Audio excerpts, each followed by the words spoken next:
হাসির রাজা, জ্ঞানের রাজা, রসিক রাজা।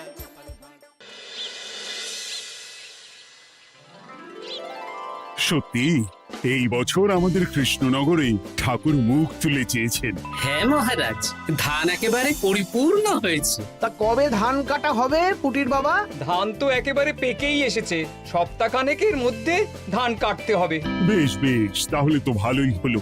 এই মাসের শেষের দিকেই তো নবাব বাহাদুরকে শস্যের খাজনা পাঠানোর কথা। হ্যাঁ মহারাজ, এবারে নবাব বাহাদুর খুশি হবে। ঠিক বলেছ গোপাল।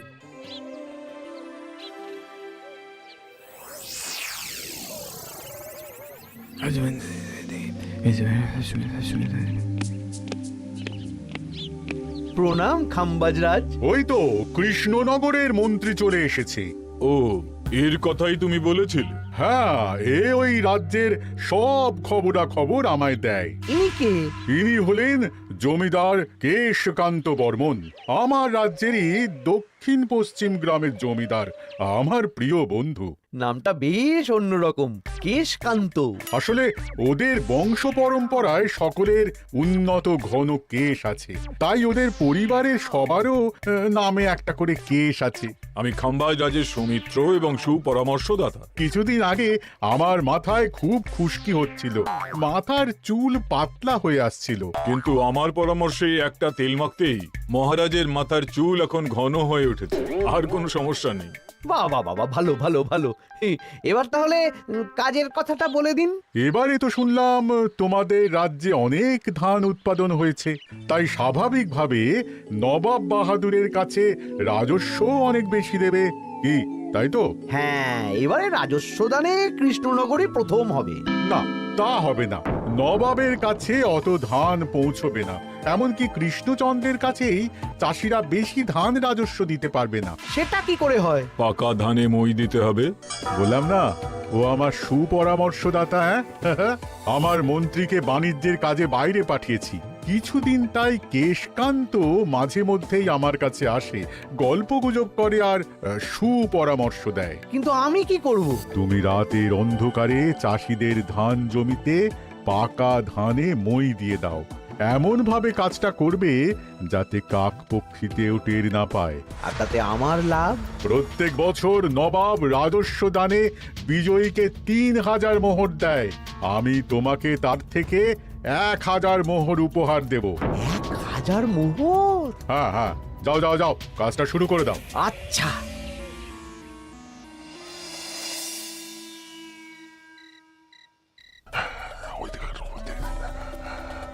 তাহলে আর দেরি কেন? মন্ত্রীমশাইয়ের কথা মতো কাজ শুরু কর। হ্যাঁ হ্যাঁ, চল।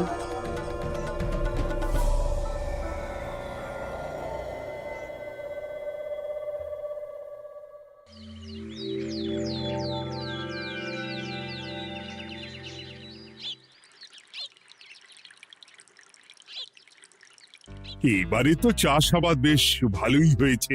আশা করি নবাব বাহাদুরের কাছ থেকে এবারে আমরাই পুরস্কার পাবো। হ্যাঁ মহারাজ, সারা বাংলায় কৃষ্ণনগরের মতো উৎপাদন এই বছরে কোথাও হয়নি। সর্বনাশ হয়ে গেছে মহারাজ, সর্বনাশ হয়ে গেছে। কি সর্বনাশ হয়েছে গো পুটির বাবা? গতকাল রাতে আমাদের সব জমির পাকা ধানে মই দিয়ে দিয়েছে। সে কি? এবার আমরা কি করব মহারাজ? কাদের কাদের জমিতে হয়েছে এসব? যেই জমিতে তাকাবেন সেই জমিতেই এই কাণ্ড, ধান ঝরে সব মাটিতে পড়ে আছে। এবার আমরা কি করব? হায় হায় হায়, এবার আমাদের রাজ্যের কি হবে? নবাব বাহাদুরকে তো জবাব দিতে পারবো না। বড় বিপদ হয়ে গেল, রাজ্যে গ্রহের প্রকোপ নেমে এলো। ও, আর কদিন পরেই আমার টেকে আসবে ১,০০০ মোহর। ঠিক আছে, তোমরা সবাই এখন বাড়ি যাও। না, আমার মন মেজাজ ভালো নেই।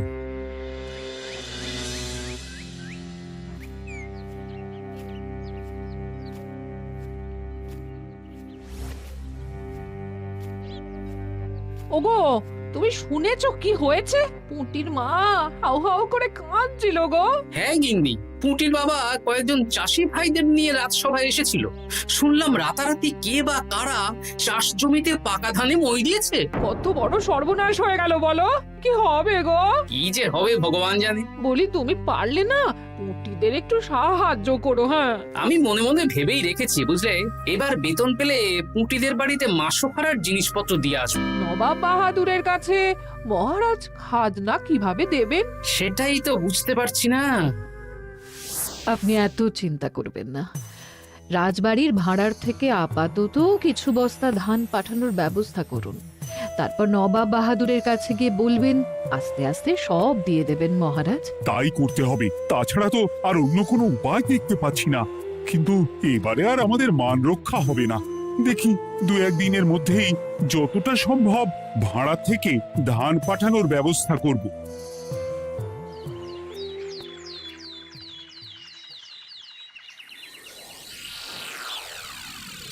এই বছর 10,000 বস্তা ধান রাজস্ব এসেছে খাম্বাজ রাজ্য থেকে, 7,000 বস্তা ধান এসেছে বর্ধমান রাজ্য থেকে, আর মাত্র 100 বস্তা এসেছে কৃষ্ণনগর থেকে। তাই এই বছরের বিজয়ী রাজ্য হচ্ছে খাম্বাজ রাজ্য। খাম্বাজ রাজ্যের রাজার হাতে 3,000 মোহর উপহার হিসেবে তুলে দিচ্ছেন।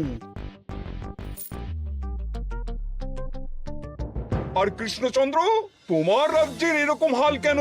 এবারে আমাদের সমস্ত রাজ্যের পাকা ধানে কেউ বা কারা মই দিয়ে দিয়েছে। সেসব তোমার মাথা ব্যথা।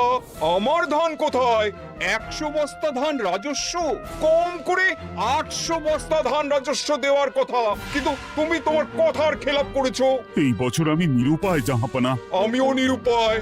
হয় তুমি আগামী 1 সপ্তাহের মধ্যে আমাকে 5,000 মোহর দেবে, নইলে কৃষ্ণনগরের সিংহাসন থেকে সরে যাবে। এত বড় শাস্তি দেবেন না নবাব বাহাদুর।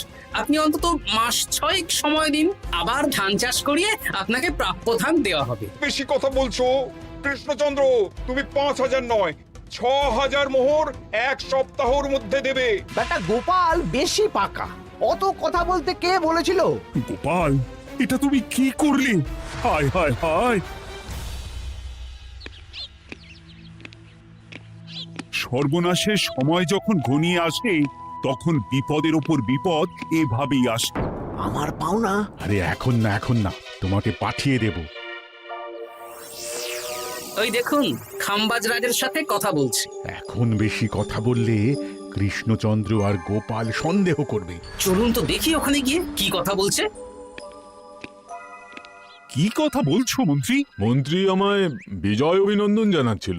বিজয় অভিনন্দন তো উপহার পাওয়ার সময় জানাতে পারতেন মন্ত্রী মশাই। যাই হোক, আপনাকে তো ঠিক চিনতে পারছি না। আমার নাম কেশকান্ত, আমি খাম্বাজ রাজ্যের দক্ষিণ পশ্চিম গ্রামের জমিদার। কেশকান্ত আমার বিশেষ বন্ধু। আপনার কেশ নিয়ে বেশ ভাব দেখছি। হ্যাঁ, ওই কদিন আগে তো খাম্বাজ রাজের মাথার চুল পাতলা হয়ে আসছিল, খুশকি হচ্ছিল আর কি। তো ওনার পরামর্শে একটা তেল মেখেই তো খাম্বাজ রাজের আবার ঘন কালো চুল ফিরে এসেছে। কেশকান্ত জমিদার হতে পারে, কিন্তু ওর অর্থনৈতিক অবস্থা তাবর রাজাদের থেকে অনেক ভালো। কয়েক হাজার বিঘা জমির মালিকও, তার সাথে চুলের তেলের ব্যবসা করেও হাজার হাজার মোহর রোজগার করে। এই, এখন চুল নিয়ে চুলোচুলি না করে চলো কৃষ্ণনগরে ফিরি। এমনিতেই মন মেজাজ খারাপ, 1 সপ্তাহের মধ্যে আবার 6,000 মোহর জোগাড় করতে হবে। হ্যাঁ, চলুন চলুন।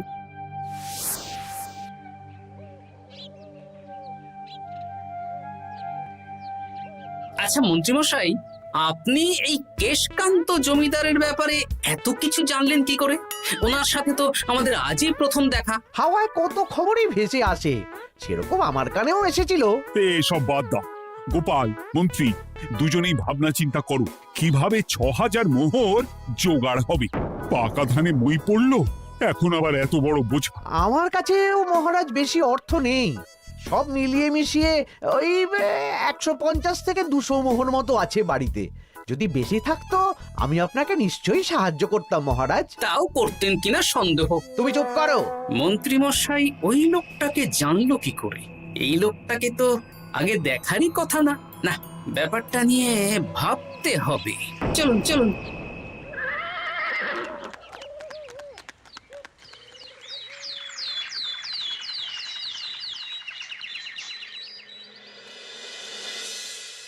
বুঝলে গিন্নি, এক সপ্তাহের মধ্যে মহারাজকে ৬,০০০ মোহর জোগাড় করতেই হবে, নইলে সিংহাসন ছাড়তে হবে। এখন কিন্তু আমাদের উচিত মহারাজের পাশে দাঁড়ানো। কিছু ভেবেছো কি? আপাতত আমার বিয়েতে পাওয়া আংটি বন্ধক রাখবো, আর তুমি যদি হ্যাঁ হ্যাঁ, আমার যে দুটো গয়নাগাটি আছে ওগুলো বন্ধক রাখো, পরে আস্তে আস্তে ছাড়িয়ে নেবো খন। দেখি বাকি সভাসদদেরকেও বলবো, যে যতটা পারে, তারপর ভগবানই ভরসা।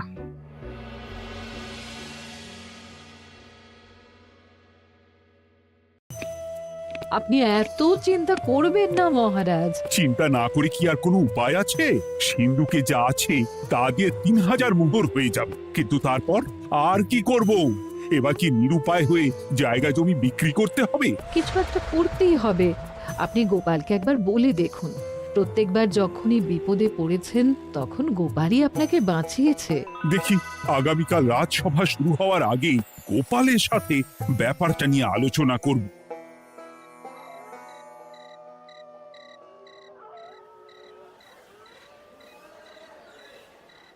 এই যে শ্যাকরা, কি করছো? এই তো, বলুন। শোনো, আমার গিন্নির জন্য একটা হীরের হার বানাতে হবে, ওই ১,০০০ মোহরের মধ্যে।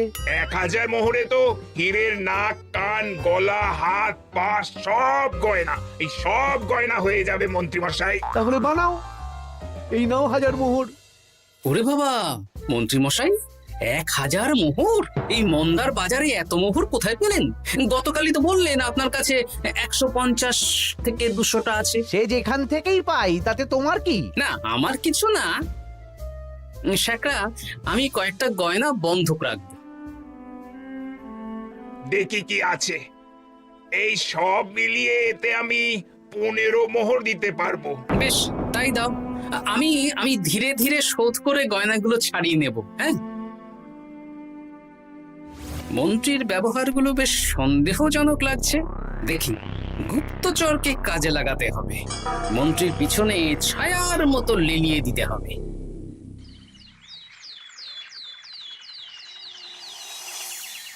মহারাজ, আমি চেষ্টা করছি আপনার এই মোহর কিভাবে জোগাড় করা যায়, আপ্রাণ চেষ্টা করছি। দেখো, আমি ৩,০০০ মোহর পারবো, কিন্তু তার বেশি হলে জায়গা জমি বেচতে হবে, হাতে যে বেশি দিন সময়ও নেই।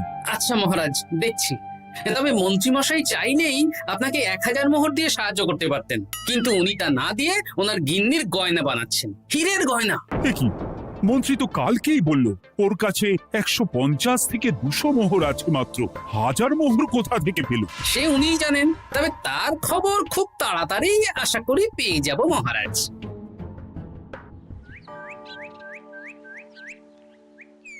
কাজটা একদম ঠিক করলেন না মন্ত্রী মশাই? আপনার কথা শুনে আমরা সবার জমির পাকা ধানে মই দিলাম, কিন্তু আমরা একটা পয়সা পেলাম না। আপনি যে এই কাজ করার জন্যে খাম্বাজ রাজার কাছ থেকে ওই ১,০০০ মোহর উপহার পেলেন, সেটা দিয়ে গিন্নির গয়না বানাতে দিলেন, কিন্তু আমাদের বেলায় লবডঙ্কা। আরে তোদেরকেও দেবো, একটু সবুর কর, আগে গিন্নির মাথাটা ঠান্ডা করি। না না, আমাদের এক্ষুনি চাই। আরে এক্ষুনি কি করে দেবো, আমার হাত খালি।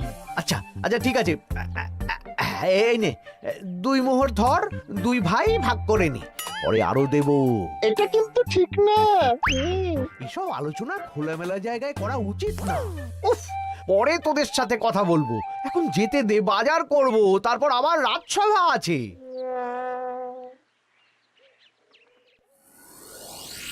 আচ্ছা, এই ব্যাপারটা মহারাজকে আর গোপাল দাদাকে জানাতে হবে।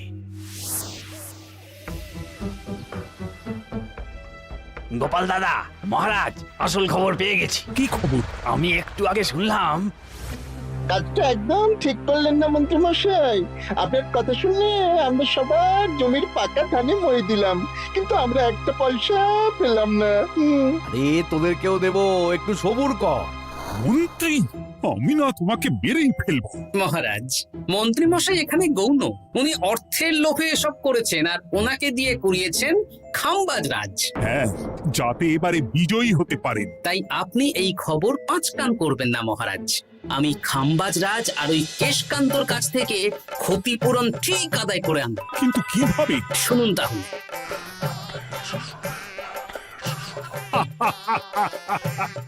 দারুণ বুদ্ধি। তাহলে এখন আসি মহারাজ, কাউকে কিচ্ছু বলার দরকার নেই।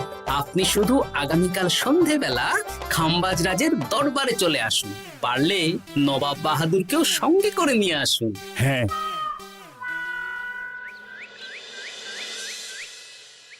প্রণাম খামবাজ রাজ।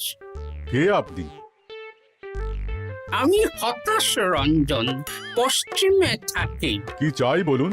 কিছু চাই না, তবে একটা কথা শুনলাম তাই বলতে এলাম। কি কথা? আমি শুনলাম মহারাজ আপনার মাথার চুলগুলো সব নকল। আমার এত সুন্দর চুল সব নকল? ফাজলামো হচ্ছে। আমি যদি প্রমাণ করে দিই আপনার চুল নকল, তাহলে কি? তাহলে আপনি আমাকে 100 মোহর দেবেন। আর প্রমাণ না করতে পারলে আমি আপনাকে 100 মোহর দেব। বেশ, দেখো, এক্ষুনি দেখো, আমারই তো 100 মোহর লাভ হবে। এখন না, এখন না, আজ সন্ধেবেলায়। বেশ বেশ, তখনই এসো। এবারে জমিদার কেশকান্তর বাড়ি যেতে হবে।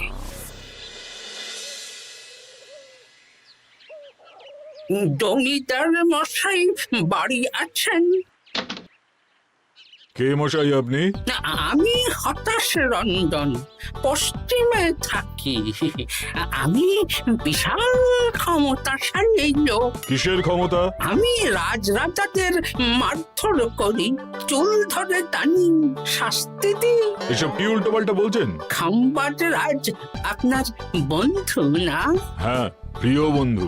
ওনাকেও আমি আপনার সামনে চুল ধরে টানবো, কিন্তু উনি কিচ্ছু করতে পারবেন না। উনি আপনাকে শুলে চড়াবেন। কিছুই করতে পারবেন না। বললাম না, আমি বিশাল ক্ষমতাশালী লোক। বিশ্বাস হচ্ছে না তো? তাহলে বাজি ধরুন, 10,000 মোহরের বাজি। 10,000 মোহরের বাজি? হ্যাঁ, আজ আমি খামবাজ রাজের রাজবাড়ি যাব, আর আমার শক্তি প্রদর্শন করব। ওনার চুল ধরে টানা হেঁচড়া করব, ওনাকে আহত করব, কিন্তু উনি আমাকে কিছুই করতে পারবেন না। বেশ, রাজি। বাজি 10,100 মোহর দিতে পারবেন তো? হ্যাঁ, আমি বাজি হারলে আপনাকে দেব 10,100 মোহর। দরকার হলে ওই কাগজে কলমে লিখিত পরিত করে নিন। বেশ, তাহলে তাই হোক। কিন্তু হ্যাঁ, একটা কথা, আমি শক্তি প্রদর্শন করার আগে থেকে প্রক্রিয়া চলাকালীন সময় পর্যন্ত আপনি খামবাজ রাজের সাথে কোনো কথা বলতে পারবেন না। বেশ বেশ।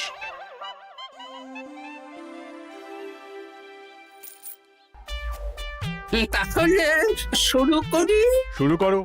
এবার আমি প্রমাণ করেই ছাড়বো।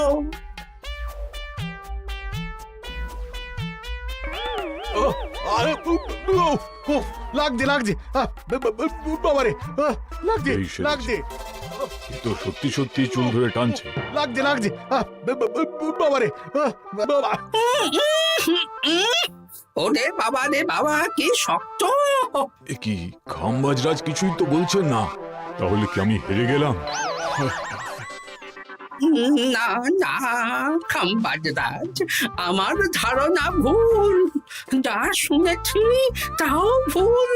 এবার বিশ্বাস হলো তো? দাও দাও, এবারে 100 মোহর দাও। দিন কেশকান্ত মশাই, আমাকে 10,100 মোহর দিন। এ কি, ও তোমাকে 10,100 মোহর কেন দেবে? ওনার সাথেও তো বাজি ধরেছিলাম। কি বাজি? আপনার এখান থেকে বেরিয়ে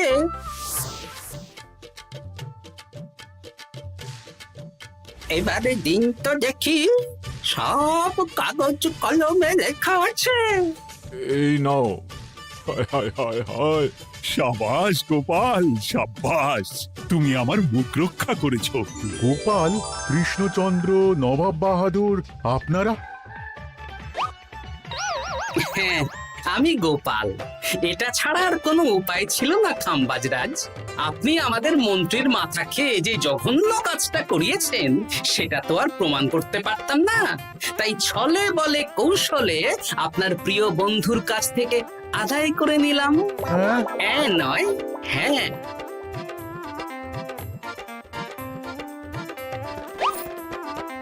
এই নিন মহারাজ। এতে কত মোহর আছে? 10,100 মোহর। এর থেকে 100 খাম্বাজরাজকে দিন, 6,000 নবাব বাহাদুরকে, আর বাকিটা আপনার কাছে রাখুন।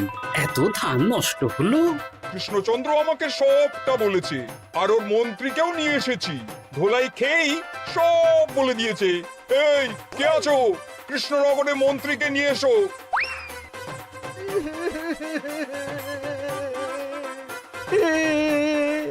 মার খেয়ে আমি সব বলে দিয়েছি খাম্বাজরাজ। উদ্ধার করে তো জাহাপানা, আমাকে ক্ষমা করে দিন। এর কোনো ক্ষমা নেই। তোমাকে আমি কারাগারে বন্দি করব। হায় হায় হায়, সামান্য টাকার লোভ করতে গিয়ে পুরো মাঠে মারা গেলাম।